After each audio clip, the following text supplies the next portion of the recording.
ان الحمد للہ نحمده ونستعینه ونستغفره ونعوذ باللہ من شرور انفسنا ومن سیئات اعمالنا من يهده اللہ فلا مضل له ومن يضلل فلا هادی له واشهد ان لا الہ الا اللہ وحدہ لا شریک له واشهد ان محمدا عبده ورسوله اما بعد فان خیر الحدیث کتاب اللہ وخیر الہدی ہدی محمد صلی اللہ علیہ وآلہ وسلم وشر الامور محدثاتها وكل محدثۃ بدعہ وكل بدعۃ ضلالہ وكل ضلالۃ فی النار۔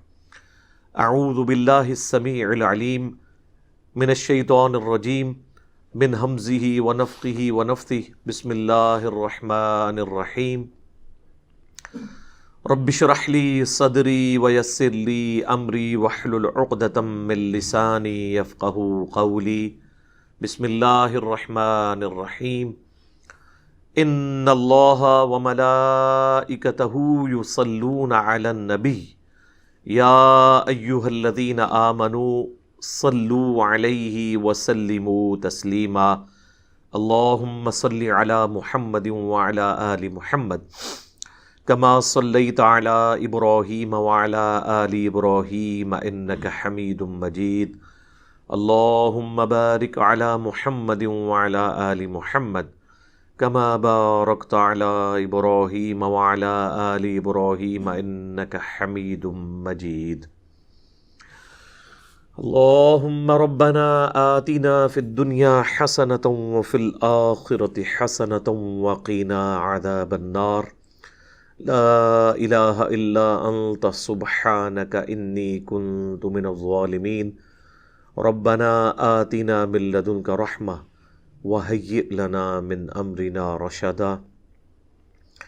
لا الہ الا انت سبحانک انی کنت من الظالمین۔ حسبنا اللہ ونعم الوکیل ولا حول ولا قوة الا باللہ العلی العظیم، آمین۔ الحمدللہ آج 2 مئی 2021 کی قرآن کلاس نمبر 78 کی اسٹوڈیو ریکارڈنگ ہونے جا رہی ہے۔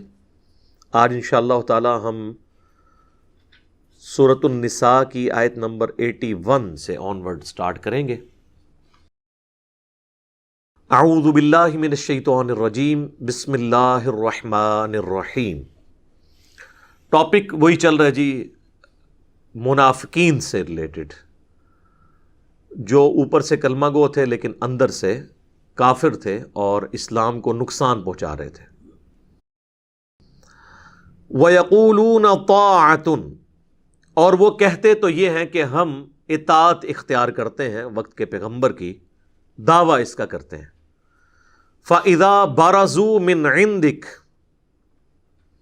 اور جب وہ باہر نکلتے ہیں اے نبی صلی اللہ علیہ وآلہ وسلم آپ کی مجلس سے، بَيَّتَ طَائِفَةٌ مِّنْهُمْ، تو رات کے وقت انہی میں سے ایک گروہ ایسا ہوتا ہے، غیر الذی تقول، کہ جو رات کے وقت مشورے کرتا ہے، گفتگو کرتا ہے، وہ جس کے وہ دن کے وقت دعوے دار ہوتے ہیں۔ یعنی دن کو تو وہ آپ صلی اللہ علیہ وآلہ وسلم کی مبارک مجلس میں بیٹھ کے آپ کو انڈورس کر رہے ہوتے ہیں، اور رات کے وقت چونکہ اسلام تو قبول نہیں کیا ہوا اور بالکل اس کے اپوزٹ پلاننگ کرتے ہیں، اسلام کی پیٹھ میں چھرا گھونپنے کی کوشش کرتے ہیں۔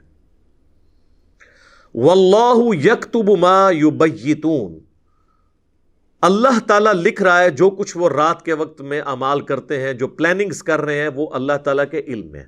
ظاہر ہے اللہ نے کوئی اپنے ریکارڈ کے لیے نہیں لکھی ہے، یہ نامہ مال نوٹ ہو رہا ہے، اور قیامت والے دن وہ دکھایا جائے گا کہ تم نے یہ چیزیں پیغمبر وقت کے خلاف کی تھی، اس کے اگینسٹ پھر سزا سنائی جائے گی اس ایویڈنس کی صورت میں۔ تو یہ ایویڈنس ہوگا ان کے خلاف۔ فَأَعْرِضْ عَنْهُمْ، تو اے نبی آپ ان سے اعراض کیجئے، رخ انور پھیر لیں۔ وَتَوَكَّلْ عَلَى اللَّهِ، اور اللہ پر توکل کریں۔ وَكَفَى بِاللَّهِ وَكِيلًا، اور اللہ آپ کے لیے کارساز کافی ہے۔ یعنی اب اس طرح کی پلاننگز کا اگر آپ کو علم آ گیا تو اب اس کی ٹینشن نہیں آپ نے لینی کہ پتہ نہیں کیا سوچ رہے ہوں گے، کیا کرتے ہیں، نہیں. آپ کے سامنے آئیں بھی تو چونکہ کلمہ گو ہیں، آپ نے کلمے کا احترام کرنا ہے ان کے، اور صرف نظر کرنا ہے ان کی غلطیوں سے، اور اللہ پر توکل رکھنا ہے. اللہ پر توکل کریں گے تو آپ کے اگینسٹ جو یہ سازشیں کر رہے ہیں اللہ تعالیٰ آپ کا مددگار ہوگا. وہی بہتر کار ساز ہے جو ہم سورہ آل عمران کی آیت نمبر 173 میں بھی پڑھ چکے کہ جب کافروں کی سازشوں کی خبریں اہل ایمان کے پاس آتی ہیں تو ان کا تکیہ کلام یہی ہوتا ہے، حسبنا اللہ و نعم الوکیل. ہم نے اللہ ہی پر بھروسہ کیا، وہی ہمیں کافی ہے، وہی بہتر کار ساز ہے. تو ایک مسلمان کا ایٹیچیوڈ یہ ہونا چاہیے کہ اللہ پر توکل کرے اور اللہ سے مدد مانگے تو دشمنوں کے اگینسٹ اللہ تعالیٰ اس کی مدد فرمانے والا ہے.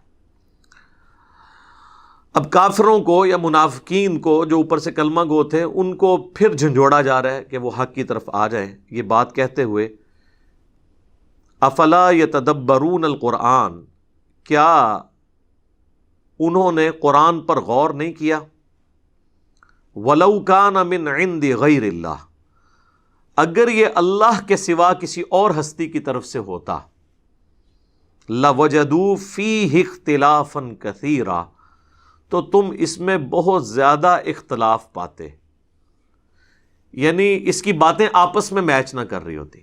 اختلاف تو خیر ابھی بھی موجود ہے، یعنی جو نہیں ماننے والے وہ تو قرآن کے خلاف ہیں. اس کا یہ مطلب نہیں ہے کہ قرآن چونکہ اللہ کی طرف سے ہے تو اب قرآن کی مخالفت کوئی نہیں کرے گا. اس سے مراد یہ ہے کہ قرآن کی جو دعوت ہے اس میں کنٹراڈکشن نہیں پائی جائے گی کہ ایک صورت میں ایک بات ہوئی ہو اور دوسری صورت میں جا کے بالکل اس کے اپوزٹ بات ہو جائے. جس طرح ہم اپنے معاشرے میں ایک بات کرتے ہیں نا کہ اس بندے کا تو کوئی دین مان ہی نہیں ہے، کل تو یہ بات کر رہا تھا، آج یہ بات کر رہا ہے. انسان جب بھی کوئی کتاب لکھے گا نا تو اس سے کہیں نہ کہیں معاملہ مس ہینڈل ہو جائے گا. اور سب سے بڑی بات، جب حالات و واقعات ٹف آئیں گے تو وہ کمپرومائز کرنے کے لیے تیار ہو جائے گا. لیکن وقت کا پیغمبر یہ کمپرومائز اس لیے نہیں کرتا کہ اس کے پیچھے اللہ کھڑا ہے. حالات کتنے بھی برے ہوں، پیغمبر جو پہلے دن بات کر رہا ہوتا ہے وہی آخری دن بات کرتا ہے. تو یہ قرآن اس بات کا ثبوت ہے، قرآن میں اختلاف نہ ہونا، کہ یہ اللہ کی طرف سے ہے، ورنہ اس میں آئے دن نئی ڈاکٹرن بیان ہو رہی ہوتی. حتیٰ کہ آپ یہ دیکھیں کہ سورہ یونس کے اندر اللہ تعالیٰ نے کتنے سخت الفاظ میں ہمارے محبوب صلی اللہ علیہ وآلہ وسلم کو ڈائریکٹلی مخاطب کر کے آپ کے ذریعے آپ صلی اللہ علیہ وآلہ وسلم کے مخالفین تک بات پہنچائی ہے. وَإِذَا تُتْلَى عَلَيْهِمْ آيَاتُنَا بَيِّنَاتٍ، سورہ یونس آیت نمبر 15 ہے. اور جب تلاوت کی جاتی ہیں ان پر ہماری روشن آیات، قَالَ الَّذِينَ لَا يَرْجُونَ لِقَاءَ نَأْتِ بِقُرْآنٍ غَيْرِ هَذَا، تو وہ لوگ جنہیں یہ امید نہیں ہے نا کہ انہیں مر کے اللہ سے ملنا ہے، اللہ سے ملاقات کرنی ہے، اپنے اعمال کا حساب دینا ہے، تو وہ نبی صلی اللہ علیہ وآلہ وسلم کو کہتے ہیں کہ اس قرآن کو تو سائڈ پہ کریں، کوئی اور کتاب لے کر آئیں. یہ قرآن تو بہت سخت کتاب ہے. او بدل ہو، یا اس قرآن کو تبدیل کر دیں، کچھ کمپرومائز کر لیتے ہیں، کچھ ہماری باتیں مان لیں، کچھ آپ کی ہم مان لیتے ہیں. قل ما یکون لی ان ابدلہ من تلقاء نفسی، اے نبی تم فرماؤ کہ مجھے تو کوئی اختیار نہیں ہے کہ میں اپنی خواہش نفس کے ذریعے اس کتاب کی کسی حکم میں تبدیلی کر دوں. ان اتبع الا ما یوحى الی، میں تو خود پیروی کرنے والا ہوں، اتباع کرنے والا ہوں اس بات کی جو اللہ کی طرف سے مجھ پہ وحی کی جاتی ہے. یعنی میں اللہ کا نمائندہ بن کے آیا ہوں. یہ دعوت میں نے کوئی ذاتی لانچ نہیں کی ہے، مجھے اللہ نے چھوڑا ہے اس دنیا کے اوپر. اس لیے آپ دیکھیں نا، مرسل رسول کہتے ہیں چھوڑا ہوا، اللہ کی طرف سے بھیجا ہوا نمائندہ. جس حدیث کا بھی واسطہ چھوٹا ہو ہم کہتے ہیں یہ مرسل روایت ہے، چھوٹا ہوا ہے واسطہ. تو اللہ کی طرف سے رسول بھیجے جاتے ہیں. میں تو خود پابند ہوں اس وحی کا جو میری طرف کی جاتی ہے. انی اخاف ان عصیت ربی عذاب یوم عظیم، میں تو خود خوف رکھتا ہوں اس بات کا کہ اگر میں نے بھی اپنے رب کی نافرمانی کی، یہ سمجھانے کے لیے بالفرض، تو بڑے دن کا عذاب مجھے بھی آ پکڑے گا۔ جب میں خود ڈرتا ہوں کہ میں قرآن کی تعلیمات کے خلاف نہیں چل سکتا، تو تم مجھ سے کیسے یہ ڈیمانڈ کر سکتے ہو کہ میں تمہارے کہنے کے اوپر اس کتاب کو بدل دوں؟ یعنی یہ کتاب میں نے خود تو لکھی ہے، میں نے تو پلان نہیں کیا کہ میں یہ کروں گا اور یہ اس کا رزلٹ نکلے گا، تو اب میں اسٹریٹجی تھوڑی چینج کر لوں، جسے آج کل ماڈرن دور میں کہتے ہیں کہ یو ٹرن لے لوں۔ تو میرے تو اختیار میں کچھ بھی نہیں ہے۔ قُلْ لَوْ شَاءَ اللَّهُ مَا تَلَوْتُهُ عَلَيْكُمْ، اے نبی تم فرماؤ کہ اگر اللہ ہی چاہتا نا تو میں کبھی تم پر یہ تلاوت نہ کرتا۔ یعنی میرا تو کوئی اختیار ہی نہیں ہے، اللہ نے مجھے پیغمبر چنا، میرے ذریعے قرآن تم تک پہنچایا، اگر اللہ کی یہ مرضی نہ ہوتی نہ میں پیغمبر ہوتا، نہ یہ کتاب نازل ہوتی۔ یعنی میری اب کوئی لینا دینا نہیں اس مسئلے میں، میں تو من و ان جو چیز مجھ پہ نازل ہوئی ہے میں نے تمہارے تک پہنچانی ہے۔ اسی کو کہا گیا نا کہ ما ضل صاحبکم وما غوا وما ينطق عن الهوى ان هو الا وحی یوحی۔ نبی صلی اللہ علیہ وآلہ وسلم نہ کبھی بہکے ہیں نہ کبھی بہرا چلے ہیں۔ وما ينطق عن الهوى، یہ ہوائے نفس سے، اپنی خواہش سے کچھ نہیں کہتے۔ ان ہوا الا وحی یوحی، یہ وہ کہتے ہیں جو اللہ ان پر وحی کرتا ہے۔ ولا ادراکم بہ، اور نہ ہی تمہیں اس کا ادراک ہوتا کہ اللہ کی یہ کتاب ہے، اس کی یہ شریعت ہے، اگر اللہ ہی نہ چاہتا۔ فقد لبثت فیکم عمرا، تو ذرا غور تو کرو کہ میں نے اپنی عمر کا اتنا حصہ تم میں گزارا ہے، من قبلی، اس اعلان نبوت سے پہلے۔ افلا تعقلون، کیا ابھی بھی تمہیں عقل نہیں آتی کہ میری 40 سالہ زندگی سچائی پر مبنی زندگی اس بات پر گواہ ہے، تم نے کبھی میرے اندر کوئی ایسی خواہش دیکھی کہ میں پلان کر رہا ہوں کہ مستقبل میں یہ جا کے کر دوں گا، یا میں نے کسی شاعر کی شاگردگی اختیار کی ہوتی، کسی فلاسفر کا میں اسٹوڈنٹ ہوتا اور میں پلاننگ کر رہا ہوتا کہ جب میری عمر 40 سال ہوگی تو میں بھی ایک کلام لکھ کے لوگوں کو بتاؤں گا، اور میں اتنی محنت سے اتنے سالوں سے ایک کلام تیار کر رہا تھا۔ میری زندگی تو ایک کھلی کتاب کی طرح تمہارے سامنے ہے، بھیڑ بکریاں میں چراتا تھا، اس کے بعد تجارت کرتا تھا، اچانک مجھے کیا ہو گیا چند دنوں کے اندر ہی۔ تو یہ میری عمر کا ایک حصہ جو تم میں گزرا ہے، یہ اس بات پر گواہی دے رہا ہے کہ یہ جو اتنا غیر معمولی کلام میرے پہ نازل ہوا ہے، یہ میں نے خود نہیں لکھا، یہ اللہ کی طرف سے مجھ پہ وحی کیا گیا۔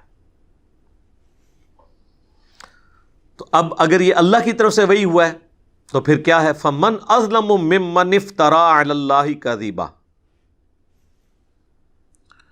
تو اس سے بڑھ کر ظالم کون ہوگا جو اللہ پر جھوٹ باندھے، یعنی وہ پیغمبر نہیں ہے اور وہ دعویٰ پیغمبری کرے، تو سب سے بڑا گناہگار تو وہ ہوگا۔ یعنی نبی علیہ السلام اپنے بارے میں بات کر رہے ہیں کہ نعوذ باللہ اگر میں پیغمبر نہیں ہوں تو مجھ سے بڑا کوئی گناہگار نہیں ہے، لیکن ایسا نہیں ہے۔ تو دوسرا کیس ہے او کذب بآیاتی، تو اگر میں پیغمبر ہوں تو اس سے بڑا ظالم کوئی نہیں ہوگا کہ جو اللہ کی آیات کو جھٹلا دے، مجھے پیغمبر ماننے سے انکار کرتے۔ تو میں تو نہیں ہوں، تو سب سے بڑے ظالم تم ہو۔ انہ لا یفلح المجرمون، بے شک وہ اللہ فلاح نہیں دیتا ان لوگوں کو جو جرم کرنے پر تلے ہوئے ہیں، یعنی ان کو سچائی پتہ بھی چل گئی ہے تب بھی ہٹ درمی پہ ہیں، بات ماننے کے لیے تیار نہیں ہے۔ اب چونکہ وہ بات ماننے کے لیے تیار نہیں ہے تو اللہ تعالیٰ ان کو ہدایت نہیں دے گا، یہ تو بات طے ہے سیدھی سی۔ تو یہی بات ہو رہی ہے یہاں سورہ النساء کی آیت نمبر 82 میں کہ قرآن پر غور کرو، اگر یہ اللہ کے سوا کسی اور طرف سے ہوتا تو تم اس میں اختلاف کثیر پاتے۔ لہٰذا یہ اکثر جو علماء قرآن سے دور کرنے کے لیے کہتے ہیں نا کہ جی وہ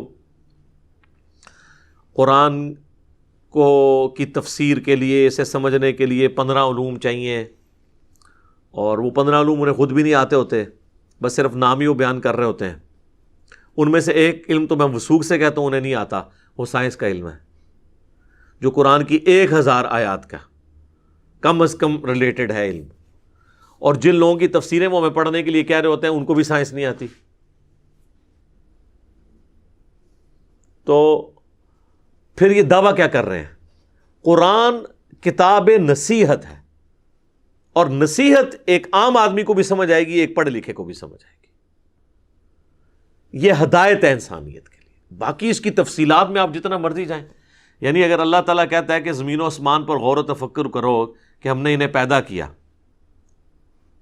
اچھا اب اس کے غور و تفکر میں تو آپ پوری اسٹرانومی آ جائے گی، لیکن ایک عام آدمی کے لیے ہی کافی ہے کہ جب وہ زمین و آسمان کو دیکھتا ہے، ان قدرتوں کو، تو کہتا ہے کہ اس کو کسی نے بنایا ہے، اور وہ اس سے امپریس ہو جاتا ہے، بس اس نے ہدایت حاصل کر لی. اور ایک بندہ پوری زندگی اسٹرانومی کی فیلڈ میں رہتا ہے لیکن خدا کا تعارف اس سے نہیں ہوتا، تو اس کا وہ علم بھی اسے کوئی نفع مند نہیں ہے. ایک بندہ پوری زندگی نماز میں ایاک نعبد و ایاک نستعین پڑھتا رہتا ہے، لیکن نماز ختم ہوتے ہی دعا کرنا شروع کرتا ہے، تو کبھی کسی بابے کو پکارتا ہے، کبھی کسی بزرگ کو پکارتا ہے، تو وہ ایاک نعبد و ایاک نستعین کی تفسیر سے اس نے کچھ بھی حاصل نہیں کیا. یہ ہو نہیں سکتا کہ قرآن کے پہلے صفحے پر اللہ کہہ رہا ہے کہ دعا صرف مجھ سے مانگنی ہے. اب اگر یہ اللہ کے سوا اور کسی ہستی کی طرف سے ہوتا تو ہو سکتا ہے آگے جا کے کوئی غلطی ہوتی، کوئی بابا بھی آ جاتا بیچ میں. قرآن میں آلموسٹ 40+ دعائیں ہیں جو انبیاء کی، اللہ کے نیک بندوں کی رپورٹ ہوئی ہیں، وہ سب کی سب دعائیں ربنا کے ساتھ ہیں، اللہم کے ساتھ ہیں. کوئی بابا نہیں ہے اس میں، کوئی بزرگ نہیں ہے. یعنی پہلے صفحے پہ اگر یہ بات ہوئی ہے نا کہ اللہ سے دعا مانگنی ہے، پورا قرآن اس کے اوپر شاہد ہے کہ اللہ سے ہی مانگنی ہے. اور پھر بھی کسی کو یقین نہ آئے تو سورہ نمل کی آیت نمبر 62 تو بالکل کھول کے فلسفہ بیان کرتی ہے. امن یجیب المضطر اذا دعاہ، بھلا بتاؤ تو کون ہے جو اضطراب میں گھرے ہوئی فریاد کرنے والے شخص کی فریاد کو سنتا ہے. وَيَكْشِفُ السُّوءَ، اور اس سے اس کی تکلیف دور کر دیتا ہے. وَيَجْعَلُكُمْ خُلَفَاءَ الْأَرْضِ، اور تمہیں خلیفہ کرتا ہے اگلوں کا اس زمین پر. یعنی تمہارے ماں باپ کے مرنے کے بعد تم، تمہارے مرنے کے بعد ان کی اولاد، ان کے مرنے کے بعد ان کی اولاد، یوں قیامت تک ایک اللہ ہی زندہ ہے، باقی سب مرتے جا رہے ہیں، اور اللہ اپنی زمین کا وارث نسل در نسل لوگوں کو کرتا جا رہا ہے. یہ اللہ نے اپنی شناخت کی ہے کہ ہے کوئی بابا اس طرح کا جسے موت نہ آئے اور وہ وارث کرتا چلا جائے. تو ساتھ پھر اللہ نے کہا اِلَٰهٌ مَّعَ اللَّهِ، کیا اللہ کے ساتھ اور الہ بھی ہے جو یہ کام کر سکے کہ فریاد رس کی تکلیف کو دور کر سکے. قلیلا ما تذکرون، بہت کم ہی تم نصیحت حاصل کرتے ہو. تو قرآن میں جو پہلے صفحے پہ بات ہوئی ہے آخری صفحے تک یہی بات چل رہی ہے. قرآن میں اختلاف نہیں ہے. تو یہ کہنا کہ قرآن کی آیات بظاہر ٹکراتی ہیں، وہ آپ کو ٹکراتی بھی نظر آ رہی ہوتی ہیں. اہل علم اور جو پڑھتے ہیں ان کے ہاں کوئی بھی چیز ٹکرا نہیں رہی ہوتی. وہ تو دنیا میں کہیں بھی آپ دو سٹیٹمنٹس لیں بظاہر آپ کو ٹکراتی نظر آئیں گی، لیکن جب دونوں کو بیک وقت دیکھیں گے تو اسے انگریزی میں کہا جاتا ہے آپٹیمل سولوشن، تو آپ کو نکل آئے گا. مثلاً اگر میں کہتا ہوں کہ ڈاک خانے میں صبح 9 سے لے کے 5 بجے تک بل جمع ہوتے ہیں اور آپ 1 مئی کو پہنچ گئے ہیں، تو 1 مئی والے دن جو ہے وہ چھٹی کا بھی دن نہیں ہے، سنڈے والا دن بھی نہیں ہے جو عام چھٹی ہوتی ہے، اور وہاں پہ ڈاک خانہ بند ہے، تو آپ یہ کہیں گے کہ جی میری سٹیٹمنٹ غلط نکلی ہے؟ نہیں، میری سٹیٹمنٹ تھی ادر دین سنڈے اور کوئی بھی گزٹڈ چھٹی کے. تو یہ دونوں باتیں بے وقت اپنی جگہ درست ہیں. بعض اوقات ایک بات کا ذکر کیا جاتا ہے ایک جگہ پہ، بعض اوقات دوسری جگہ کے اوپر، دونوں کو جمع کر کے بات ایک ہی نکلتی ہے. اس کی ایک واضح مثال آپ دیکھیں، جو میری ایک ویڈیو بھی اس کے اوپر ریکارڈ ہوئی، کیا یہودی اور عیسائی بھی جنت میں جائیں گے؟ وہ سورۃ البقرہ کی آیت نمبر 62 ہے، جو سورۃ الانعام میں بھی آئی، ایک دوسری فارم میں سورہ الحج کے اندر بھی آئی، کہ جو بھی یہودی ہیں، عیسائی ہیں یا سابی ہیں، ستارہ پرست نہیں، سابی ایک دین ابراہیمی کی بگڑی ہوئی شکل تھی، چاہے مسلمان ہیں، جو کوئی بھی اللہ اور یوم آخرت پر ایمان لے آئے تو قیامت والے دن نہ اسے خوف ہوگا نہ غم. تو اس آیت کو لوگوں نے مس یوز کیا کہ جی اس سے تو پتہ چلا ایمان بالرسالت ضروری نہیں ہے، کیونکہ یہاں تو آیا ہے کہ یہودی عیسائی بھی ہو اگر اللہ اور آخرت کو مان لے تو قیامت والے دن کامیاب ہو جائے گا. اور وہ یہ لے کے پھر آیت جو ہے نا وہ عجیب و غریب قسم کا پروپیگنڈا کرتے ہیں. تو ہم ان کو بتاتے ہیں کہ میرے بھائی یہ بات بالکل اپنی جگہ درست ہے، لیکن قرآن کو پوری ڈاکٹرن میں، فلسفے میں سمجھنا ہے. یہ بات جہاں سے آپ سورہ بقرہ کی آیت نمبر 62 کوٹ کر رہے ہیں، یہ بات جہاں سے تمہیدن سٹارٹ ہوئی تھی، وہ سٹارٹ ہی اس سے ہوئی تھی کہ اے یہودیو، سب سے پہلے تم کافر نہ بنو اس کتاب کے.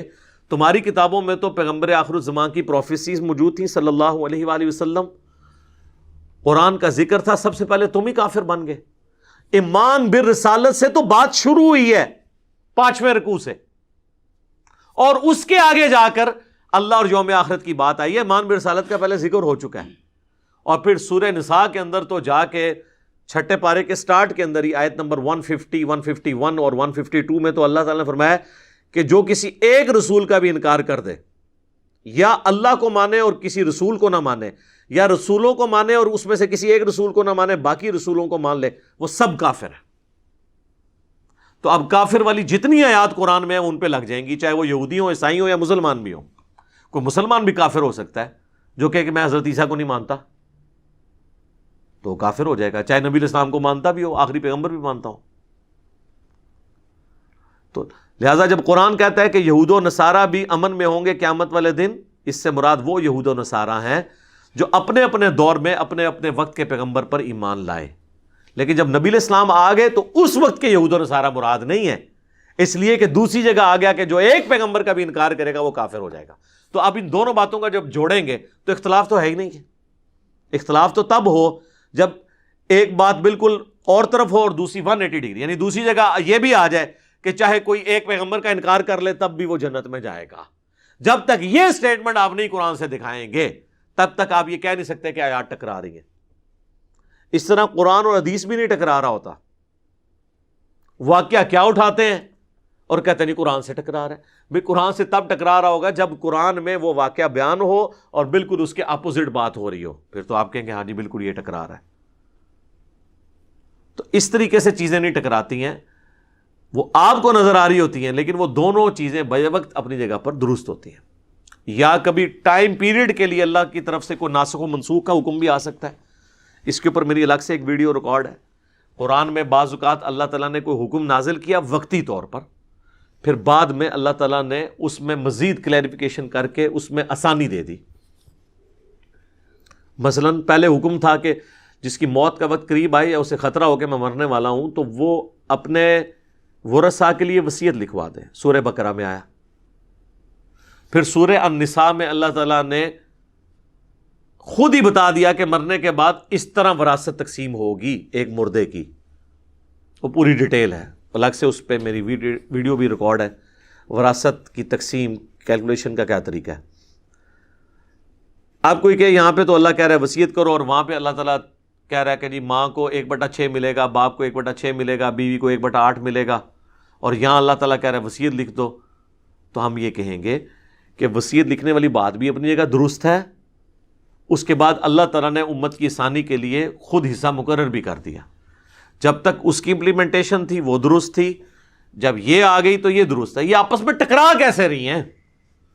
ٹکراتی تب جب سورہ بقرہ میں یہ نازل ہوتا کہ اپنے ماں باپ رشتہ داروں کے لیے وصیت لکھ لو، اب قیامت تک اللہ تمہیں نہیں بتائے گا، کوئی اللہ کی طرف سے آگے نیکسٹ آیت نازل نہیں ہوگی جس میں تمہیں یہ بتایا جائے کہ تم نے کتنا حصہ مرنے کے بعد تقسیم کرنا ہے۔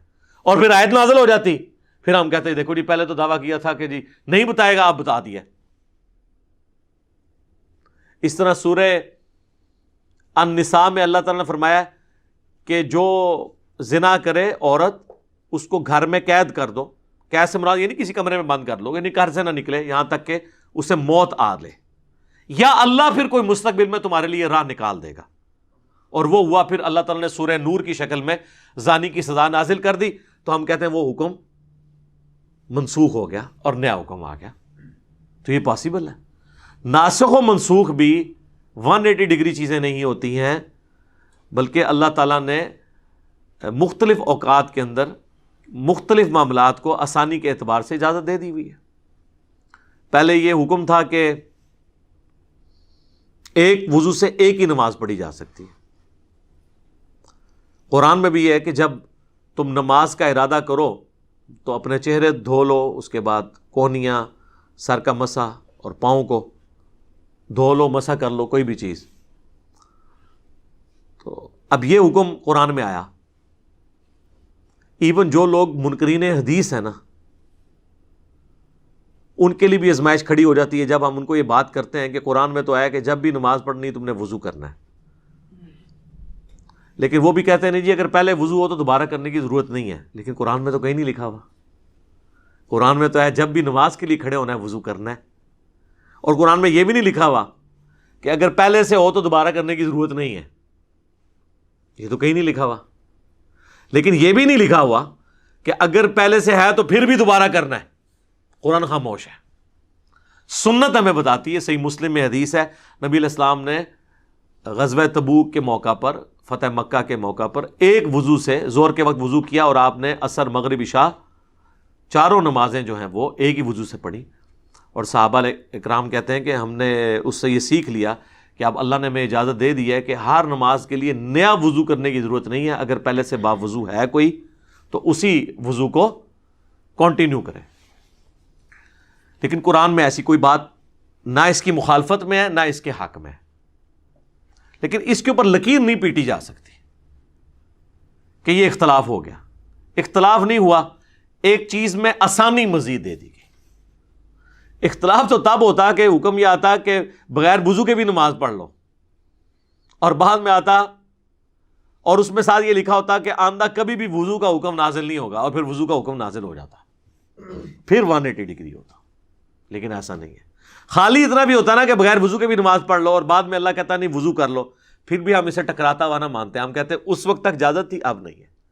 ٹکرانا تب ہے کہ پہلے یہ حکم آتا کہ بغیر وضو کے نماز پڑھو، اور اب قیامت تک کے لیے حکم ہے، اس میں کوئی تبدیلی نہیں ہوگی، اور پھر ایک آیت نازل ہوتی کہ نہیں وہ حکم منسوخ ہو گیا، تو پھر اللہ تعالیٰ کی بات اپنی وائلیٹ ہو جاتی کہ جی قیامت تک تبدیلی نہیں ہونی تھی تو اب کیوں ہو گئی ہے. تو پہلے کوئی ایسی بات نہیں. تو یہ ناسخ و منسوخ کے اوپر الگ سے میری ایک ویڈیو ریکارڈ موجود ہے، وہ آپ دیکھ سکتے ہیں. قرآن میں ناسخ و منسوخ کا مسئلہ، اور سورۃ البقرہ میں ایک آیت بھی اس حوالے سے اللہ تعالیٰ نے نازل فرمائی ہے، وہ بھی اس میں کراس ریفرنس کے طور پہ میں بیان کر دیتا ہوں تاکہ آپ کو کلیئر ہو جائے. آیت نمبر 106 ہے سورۃ البقرہ کی. ما ننسخ من آیت او ننسیہا، ہم کوئی آیت بھی منسوخ نہیں کرتے اور نہ آپ کو بھلاتے ہیں. نأتی بخیر منہا او مثلہا، مگر یہ کہ ہم اس سے بہتر آیت لے آئیں گے یا اس کے برابر. اور ریزن بتا دی، الم تعلم ان اللہ علی کل شیء قدیر، کیا تم نہیں جانتے کہ بے شک اللہ تعالیٰ ہر چیز پر قدرت رکھتا ہے. یعنی یہ اللہ کی قدرت ہے، وہ چاہے تو احکامات وقتی طور پر کچھ اور کرے اور پھر بعد میں اس میں آسانی دے دے، یا مزید اس میں سختی کر دے. یہ بھی پاسبل ہے کہ سختی ہو جائے، اور یہ بھی پاسبل ہے کہ معاملات میں آسانی ہو جائے. سختی ہوگی نا، پہلے نکاح متع کی اجازت تھی، ایک آسانی تھی، بعد میں اللہ نے وہ آسانی چھین لی اور اب کہا کہ نکاح متع جو ہے وہ بین ہو گیا، اب جس نے کرنا ہے وہ پرماننٹ نکاح کرے گا. تو یہ آسانی اللہ نے پھر اٹھا لی قیامت تک کے لیے. وہ مسلم شریف میں حدیث ہے اب قیامت تک کے لیے اب یہ حرام ہو چکا ہے. اس پہ بھی الگ سے میری ویڈیو آپ دیکھ سکتے ہیں. تو میں نے اس پہ کافی سیر اصل گفتگو کر دی ہے کہ قرآن اگر اللہ کے سوا کسی اور ہستی کی طرف سے ہوتا تو تم اس میں اختلاف کثیر پاتے. اس کا مطلب کیا ہے کہ اس کی ڈاکٹرن بدلتی ہے. پہلے دن کوئی اور ہدف ہوتا اور بعد میں کوئی اور ہدف بن جاتا. پہلے دن بھی اس کا ہدف یہی تھا کہ انسانیت کے لیے ہدایت ہے یہ کتاب، اور ایک انقلابی دعوت لے کے اٹھی ہے دنیا میں اللہ کے غلبے کے لیے، اور آخری وقت تک یہی دعوت رہی. ایون اللہ کے محبوب علیہ السلام دنیا سے چلے بھی گئے، آپ کے صحابہ کرام علیہم رضوان نے اسی مشن کو آگے لے کر چلے، کسی میں کوئی تبدیلی نہیں کی. وَإِذَا جَاءَهُمْ أَمْرٌ مِّنَ الْأَمْنِ أَوِ الْخَوْفِ، اور جب آتی ہے ان کے پاس کوئی اطمینان یا خوف کی بات، اذاعوا بہ، تو خوب اس کا چرچا کرنا شروع کر دیتے ہیں. یہ منافقین کی اور کمزور ایمان والوں کی نشانی ہوتی ہے. کوئی ان تک بات پہنچ جائے نا، آگے ڈنڈورا پیٹنا شروع کرتے ہیں. وہ سنیا جی، ہو گیا جی، ہوں پتہ نہیں ہے کیا ہوئے گا. تو یہ لوگ دعوت کے لیے نقصان دہ ہوتے ہیں. جو بیچارے دعوت پہ چل رہے ہوتے ہیں ان کو بھی پریشان کرتے ہیں، نہ خود کام کر سکتے ہیں دین کا، نہ کسی کو کرنے دیتے ہیں. بزدل لوگوں کا تو یہ کام ہی نہیں ہے. تو نبی الاسلام کے ساتھیوں میں بھی ایسے لوگ تھے کہ کہیں سے بات سن لی کہ جی وہ کافر تھی، وہ تو ماز کھڑا کر رہے ہیں جی، انہوں نے ارادہ ہے مدینہ کو ملیہ میٹ کر دیں گے. اچھا اب یہ بات پھیلانے سے یا تو وہ ملیہ میٹ ہونا بند ہو جائے، یا خندق پہ کافر چڑھائی کرنا چھوڑ دیتے، پھر تو آپ ضرور اس کا ڈنڈورا پیٹے. کیا یہ ہونا ہے؟ لیکن اس کا نقصان یہ ہونا ہے کہ آپ جب عام بندوں کو بتائیں گے وہ تو اپنے اعتبار سے انٹرپریٹیشن اس کی کریں گے، اور بیچارے جو ہے نا لوگ پریشان ہو جائیں گے. جس طرح ابھی آپ دیکھیں ہمارے میڈیا میں خبریں آئی ہیں نا، وہ آکسیجن والی، لوگوں نے آکسیجن سلنڈر کورونا کی وجہ سے گھر میں سٹور کرنے شروع کر دیے. 6 لیٹر کا آکسیجن کا سلنڈر پاکستانی 15,000 روپے کا مل رہا ہے اس وقت. تو اللہ کا شکر ادا کریں. آپ تو لاکھوں روپے کی جو آکسیجن فری اللہ سے کھا لیتے ہیں روزانہ. اب پتہ چلے آکسیجن اگر آپ کو خرید کے سانس لینے کے لیے رکھنی پڑتی تو کتنی مہنگی ہے. تو اللہ نے تو فری رکھی ہوئی ہے اور لوگ اب وہ سلنڈر جوڑ رہے ہیں. ہو رہا ہے کیا ہے، جب میڈیا میں خبریں آتی ہیں ہر کوئی بندہ اپنی انٹرپریٹیشن کر کے معاملات کو آگے لے کے چل رہا ہے. تو اس کا سلوشن اللہ نے دیا ہے اور یہ بیسٹ سلوشن ہے.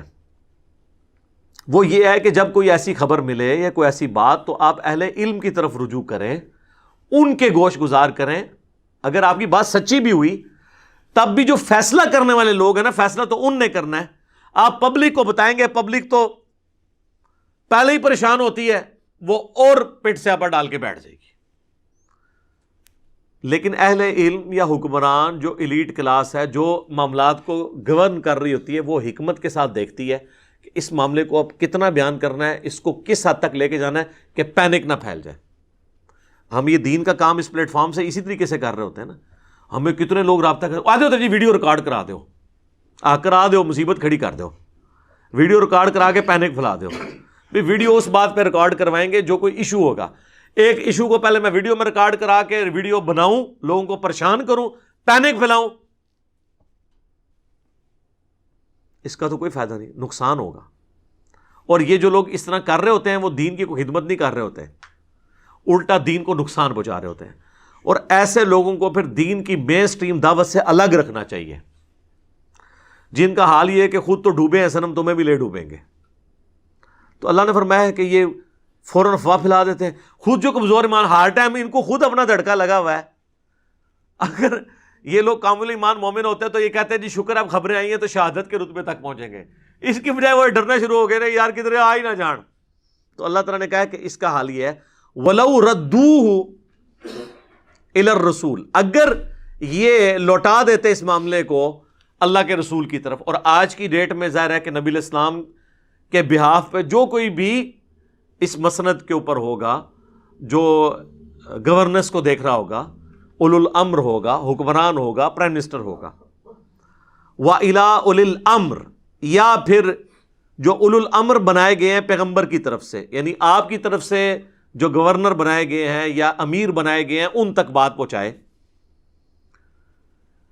مِنْهُمْ لَعَلِمَهُ الَّذِينَ يَسْتَنبِطُونَهُ مِنْهُمْ، تاکہ وہ اس خبر کی حقیقت کو جان لیتے اولو الامر، جو اس چیز کی صلاحیت رکھتے ہیں کہ وہ چیزوں کی گہرائی تک پہنچ سکتے ہیں، استنباط کر سکتے ہیں. یہ وہی لفظ ہے یستنبطونہ، وہ کہتے ہیں استنباط کرتے ہیں، مسئلہ اخذ کرتے ہیں.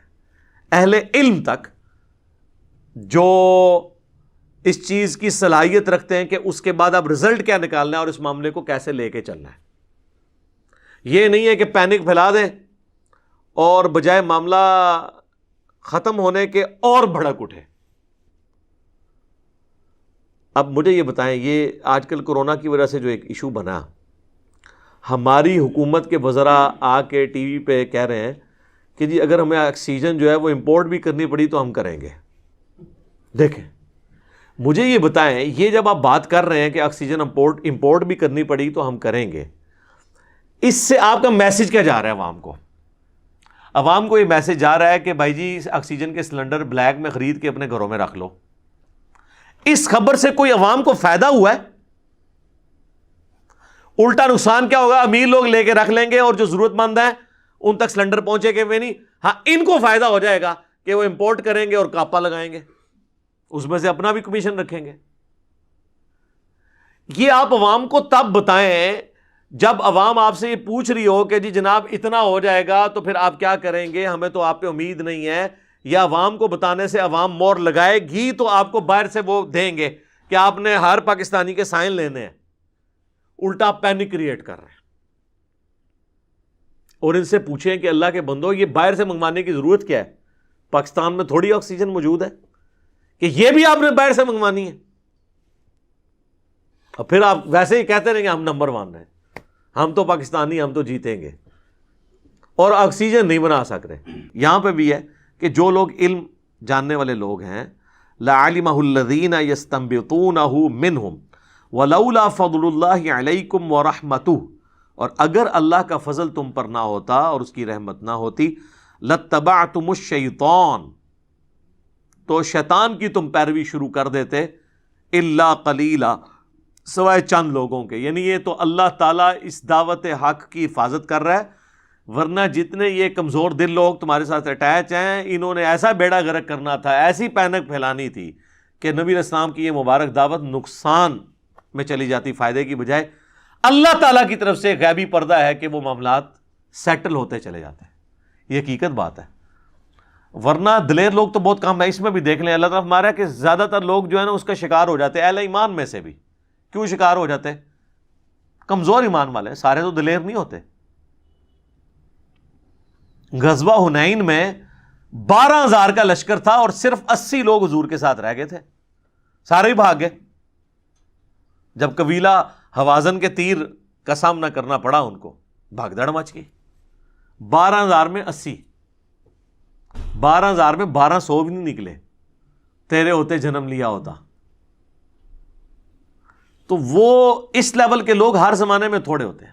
یہ جو اکثر آپ کو کہتے ہیں نا جی وہ چیز آج کل عوام ہی خراب ہو گئی ہے نا جی، تو حکمران بھی خراب ہوں گے۔ سر عوام ہمیشہ سے ایسی ہی رہی ہے،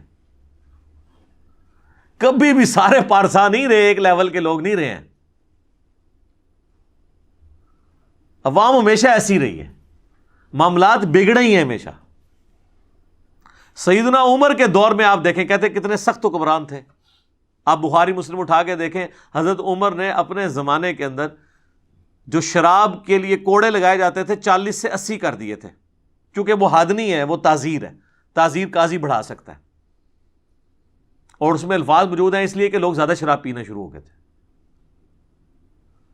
بھئی حضرت عمر کا دور تھا تو لوگ کام ہو جاتے ہیں۔ ہمیں تو یہاں یہ بتا رہے ہوں گے حضرت عمر کے دور میں سارے مسجد میں ہی بیٹھے ہوتے ہوں گے، تسبیحیں ہر بندے کے ہاتھ میں ہوتی ہوں گی۔ بخاری مسلم کے الفاظ ہیں کہ لوگ زیادہ شرابیے ہو گئے، تو حضرت عمر نے سزا بڑھا دی۔ تو اگر مبارک دور تھا تو شرابیے بڑھ کیوں گئے؟ یہ کون سا مبارک دور ہوا؟ ہر وقت کمزور ایمان والے لوگ ہر زمانے میں موجود رہتے ہیں۔ آپ دیکھیں اس زمانے میں جو لوگ شراب پی رہے ہیں اور آج جو لوگ شراب نہیں پی رہے، تو اگر ہم جان کی امان پائیں تو عرض کریں کہ آج کے لوگ اس زمانے کے ان لوگوں سے تو بہتر ہیں کہ جو شراب پیتے تھے۔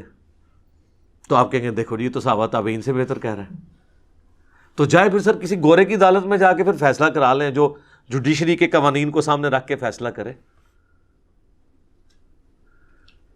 جڑے تھے پیڑے اور لاہور بھی پیڑے۔ برائی برائی ہے، چاہے اس زمانے میں ہو چاہے اس زمانے میں، لیکن اگر مجھ سے پوچھے نا، اس زمانے میں جو برائی ہے وہ بڑی برائی ہے، کیونکہ اس وقت اچھائی کا غلبہ تھا، نبی علیہ السلام کا مبارک دور قریب تھا، آپ کے تربیت یافتہ لوگ، ڈائریکٹ تربیت یافتہ لوگ کثرت میں موجود تھے۔ آج جو ہماری مسجدوں پہ علماء ہمیں دین سکھانے کے لیے بیٹھے ہیں وہ تو اللہ ماشاءاللہ فراڈی ہیں۔ اس وقت کم از کم یہ سارے فراڈیے تو نہیں تھے نا، اچھے لوگ بھی تو موجود تھے نا۔ تو یہ فرق ہے۔ فقاتل فی سبیل اللہ، تو اے نبی قتال کرو اللہ کی راہ میں، لا تکلف الا نفسک، آپ کو آپ کی جان کے سوا آپ کوئی اکاؤنٹیبل نہیں ہے، کوئی آپ مکلف نہیں ہے، آپ اپنی جان کے مکلف ہیں۔ دیکھیں یار حضور کو بھی کہا جا رہا ہے کہ آپ سے نہیں پوچھا جائے گا کہ آپ کے ساتھی آپ کے ساتھ مل کے قتال کیوں نہیں کر رہے۔ آپ اللہ کے پیغمبر ہیں نا، آپ حق پہ ڈٹے رہیں، آپ کے ساتھی آپ کے ساتھ چلتے ہیں چلیں، نہیں چلتے نہ چلیں۔ وحرض المؤمنین، آپ صرف یہ کرتے رہیں کہ اہل ایمان کو ابھارتے رہیں کہ وہ دین پر چلتے رہیں۔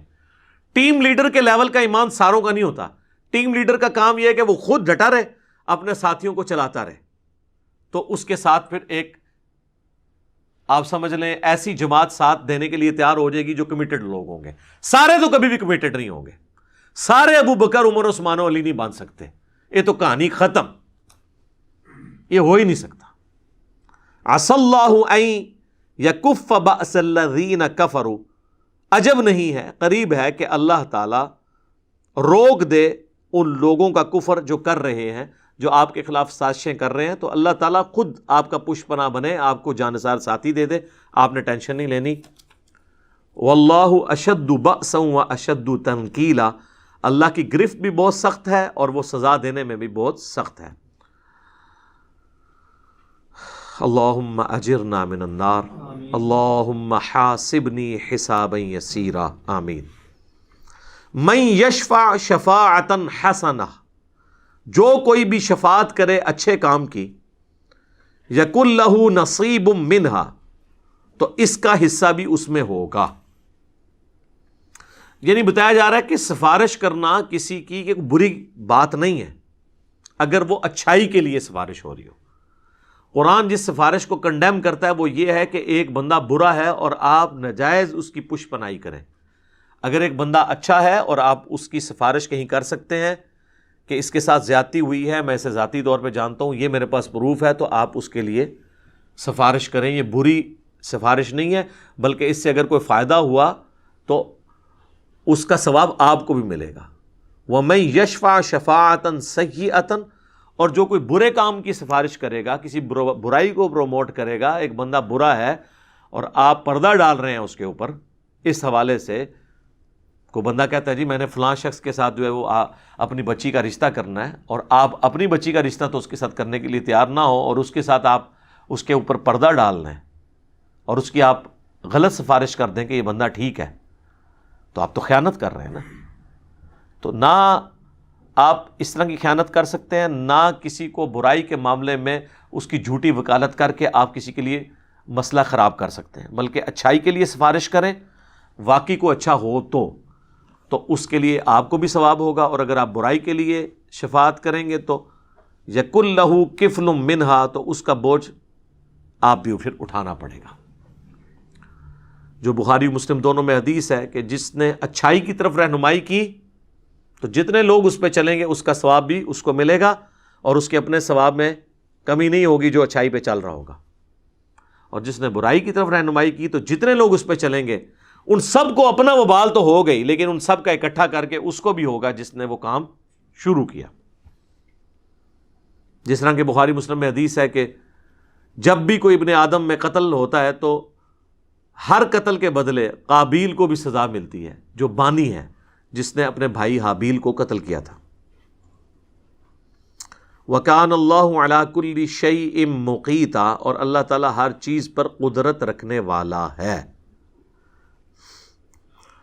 اب ایک اور اسلامک ٹریڈیشن کی چیز آ رہی ہے کہ جب ایک دوسرے سے ملاقات کرنی ہے تو کیسے ہوگی۔ وَإِذَا حُيِّيتُمْ بِتَحِيَّةٍ، جب کوئی تمہیں سلام کرے کسی بھی الفاظ کے ساتھ، فَحَيُّوا بِأَحْسَنَ مِنْهَا أَوْ رُدُّوهَا، تو تم اس کا جواب بھی بہترین انداز میں دو، اس سے بہتر انداز میں، یا کم از کم اس کے برابر دو۔ یعنی اگر آپ کو کوئی کہتا ہے السلام علیکم تو کم از کم جواب آپ کا ہوگا وعلیکم السلام، لیکن بہتر ہے کہ آپ کہیں وعلیکم السلام ورحمۃ اللہ۔ بخاری مسلم دونوں میں حدیث ہے جب حضرت آدم علیہ السلام کو اللہ نے پیدا کیا تو فرمایا کہ فرشتوں کو سلام کرو، اور جو وہ جواب دیں گے وہی جواب پھر تمہاری اولاد میں ٹرانسفر ہوگا۔ تو حضرت آدم علیہ السلام نے فرشتوں سے کہا السلام علیکم، تو انہوں نے جواب میں کہا وعلیکم السلام ورحمۃ اللہ، ایک لفظ ایڈ کر دیا۔ ورحمۃ اللہ کے ساتھ کوئی کرتا ہے آپ ورحمۃ اللہ وبرکاتہ کہہ سکتے ہیں، ابو داؤد میں حدیث ہے، آپ ایک اور لفظ ایڈ کر سکتے ہیں بل بہتر الفاظ کے ساتھ۔ ان اللہ کان علی کل شیء حسیبا، بے شک اللہ تعالیٰ ہر چیز کا حساب لینے والا ہے۔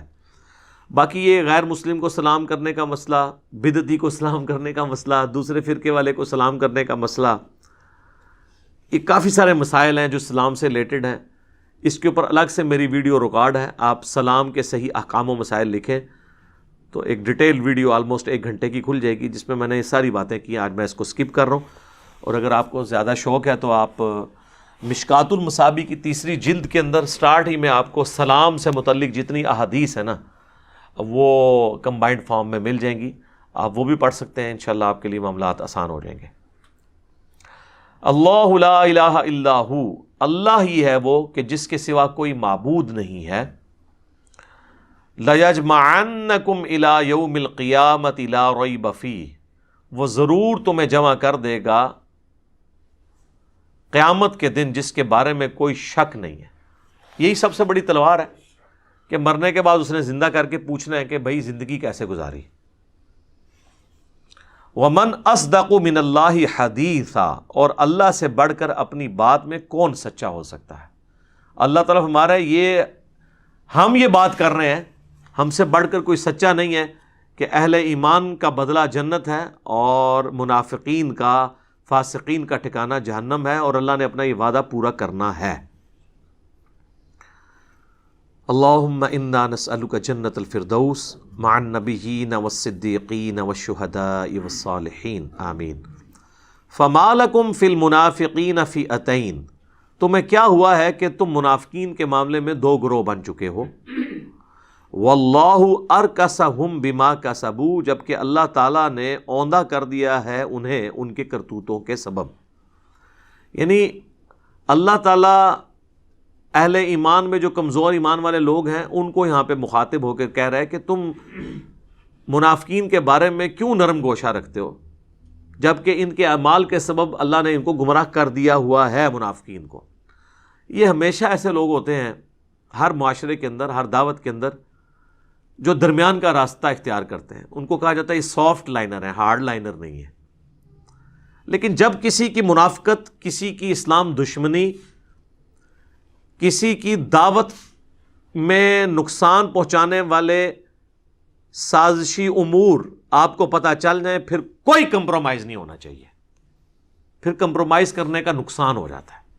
تو اللہ تعالیٰ اہل ایمان کو بھی کہہ رہے ہیں کہ بھی تم کیوں دو رائے بن رہے ہو، جب تمہیں پتہ چل گیا یہ اسلام کے خلاف سازشیں ہو رہی ہیں، لہٰذا اب اس چیز کو تو آپ اپنے دماغ سے نکال دو کہ ان کے ساتھ کوئی کمپرومائز ہوگا جب تک کہ یہ حق کی دعوت کو قبول نہیں کرتے. اتریدون ان تہدوا من اضل، کیا تم یہ چاہتے ہو من اضل اللہ کہ تم ان کو راہ دکھا دو گے جنہیں اللہ نے گمراہ کر دیا. یہ کہتے ہیں جناب انہوں میرے والے کرو جی، میں انہوں سمجھانا.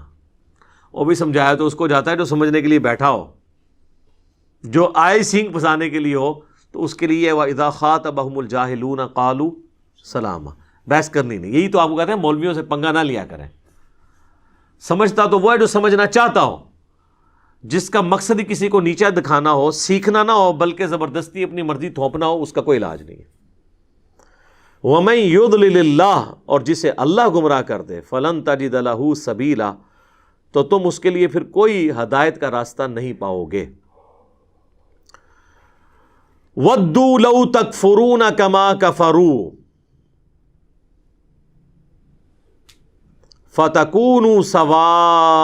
فَتَكُونُونَ سَوَاءً، وہ دوست رکھتے ہیں اگر تم بھی کفر کرنے لگو جیسے انہوں نے کفر کیا، تاکہ سب یکساں ہو جائیں.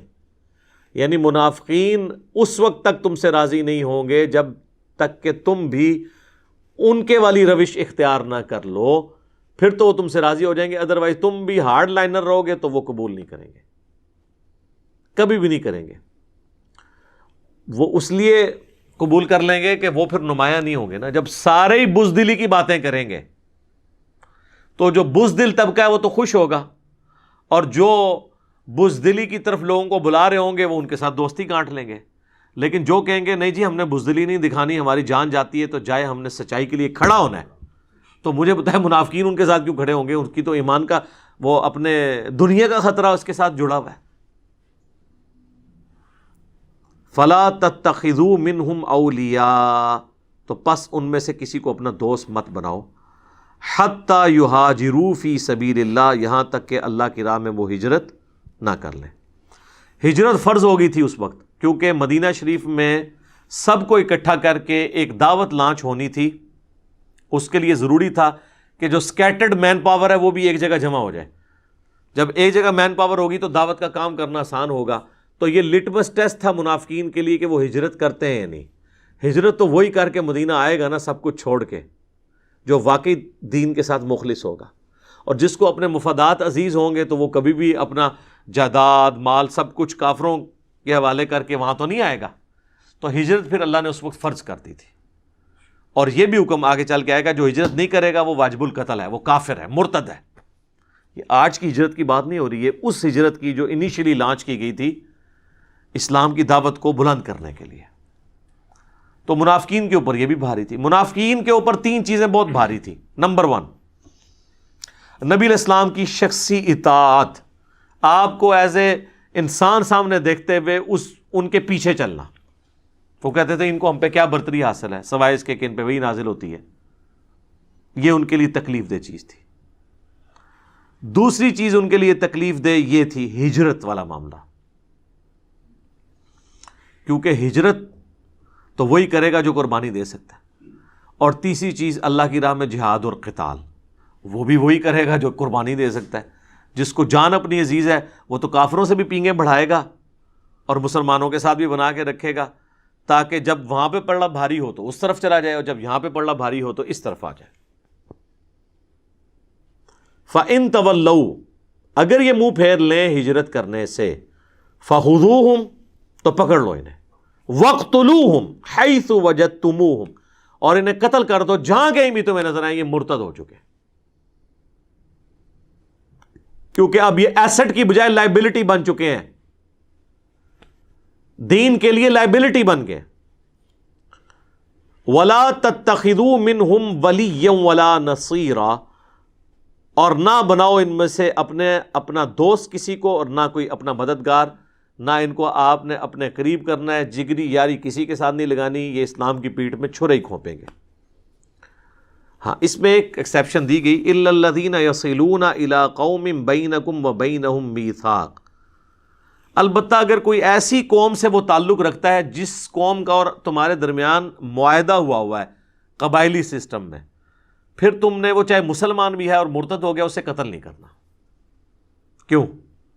وہ پھر پورا قبیلہ آپ سے لڑنے کے لیے آ جائے گا اور ایک نیا محاذ کھل جائے گا۔ ہے وہ مرتد ہے لیکن ابھی موقع نہیں کہ اسے آپ قتل کریں، اس کو ڈھیل دی جائے۔ تو سر یہ آیات بھی اس بات کا ثبوت ہیں کہ دنیا میں پولیٹیکلی آپ کو ایگزسٹنس اپنی رکھنے کے لیے، سٹیبلٹی رکھنے کے لیے بعض اوقات بعض معاملات میں کمپرومائز کرنا پڑتا ہے۔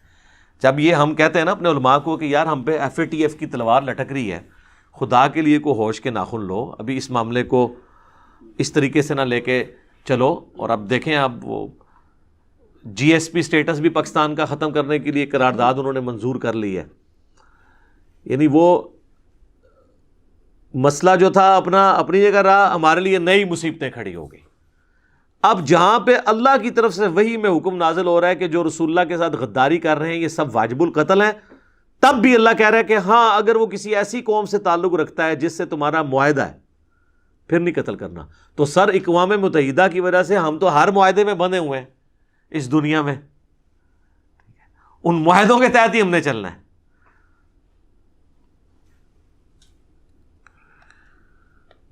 إِلَّا الَّذِينَ يَصِلُونَ إِلَىٰ قَوْمٍ بَيْنَكُمْ وَبَيْنَهُمْ مِيثَاقٌ، سوائے اس قوم کے یا اس قبیلے کے جس کے ساتھ تمہارا میثاق ہو، اس کا معاملہ الگ ہے۔ أَوْ جَاءُوكُمْ حَصِرَتْ صُدُورُهُمْ، یا وہ آئے ہوں تمہارے پاس اس حال میں کہ تنگ ہو چکے ہیں ان کے سینے، أَن يُقَاتِلُوكُمْ أَوْ يُقَاتِلُوا قَوْمَهُمْ، اس بات سے کہ وہ تم سے قتال کریں یا اپنی قوم سے۔ یعنی ایسے بھی کمزور ایمان والے لوگ، ان کو بھی تم نے قتل نہیں کرنا، کہ جو ہجرت تو نہیں کر رہے لیکن وہ کہتے ہیں کہ نہ جی ہم آپ کے خلاف لڑیں گے وعدہ، اور نہ آپ کے ساتھ مل کے ہم اپنی قوم کے خلاف لڑ سکتے ہیں۔ اس کی یعنی نمائندہ مثال ہمارے حکمران ہیں، جو نہ ہماری رعایا کی بات مان سکتے ہیں، نہ ان کی بات ٹال سکتے ہیں، نہ کافروں کی بات مان سکتے ہیں، نہ ان کی ٹال سکتے ہیں۔ تو اللہ تعالیٰ فرمایا اگر ایسے بھی کوئی لوگ ہیں نا، ان سے بھی صرف نظر کرو۔ وَلَوْ شَاءَ اللَّهُ لَسَلَّطَهُمْ عَلَيْكُمْ، اور اگر اللہ تعالیٰ چاہتا تو مسلط کر دیتا انہیں تم پر۔ فَلَقَاتِلُوكُمْ، تو وہ ضرور تم سے، فَلَقَاتَلُوكُمْ، وہ ضرور تم سے لڑتے۔ یعنی اللہ تعالیٰ ہمارا ہے کہ اس پہ بھی شکر کرو کہ یہ اس پہ آمادہ ہو گئے ہیں کہ نہ تم سے لڑیں گے نہ تمہارے مخالفین سے، نیوٹرل ہو گئے تو یہ بھی تمہاری کامیابی ہے، اور یہ بھی اللہ کی غیبی تائید ہے، ادروائز یہ تمہارے دشمن بھی کے طور پہ بھی ہو سکتے تھے، لہٰذا یہ نیا معاذ یہ والا بھی نہ کھولو، صرف نظر کرو۔ فَإِنِ اعْتَزَلُوكُمْ فَلَمْ يُقَاتِلُوكُمْ، اگر وہ کنارہ کشی اختیار کر لیں تو تم بھی ان سے جنگ نہ کرو۔ وَأَلْقَوْا إِلَيْكُمُ السَّلَمَ، پس وہ کنارہ کریں تم سے اور نہ جنگ کریں تمہارے ساتھ، اور بھیجیں تمہاری طرف صلح کا پیغام۔ فَمَا جَعَلَ اللَّهُ لَكُمْ عَلَيْهِمْ سَبِيلًا، تو پھر اللہ تعالیٰ کی طرف سے اجازت نہیں ہے کہ تم ان کے ساتھ کوئی جنگ کرو۔ یعنی اگر کوئی قبیلہ یہ کہتا ہے کہ نہ تو ہم آپ کے ساتھ لڑیں گے نہ آپ کے مخالفین کا ساتھ دیں گے، ہم اسلام بھی قبول نہیں کریں گے لیکن آپ کی مخالفت نہیں کریں گے، تو ان کے ساتھ بھی آپ نے کوئی جنگ نہیں کرنا۔ سَتَجِدُونَ آخَرِينَ يُرِيدُونَ أَن يَأْمَنُوكُمْ، تم پاؤ گے چند اور لوگ جو چاہتے ہیں کہ امن میں رہیں، وَيَأْمَنُوا قَوْمَهُمْ، اور امن میں رہیں اپنی قوم سے، كُلَّمَا رُدُّوا إِلَى الْفِتْنَةِ، لیکن جب کبھی فتنہ آتا ہے، اُرْكِسُوا فِيهَا، وہ اس میں منہ کے بل گر پڑتے ہیں۔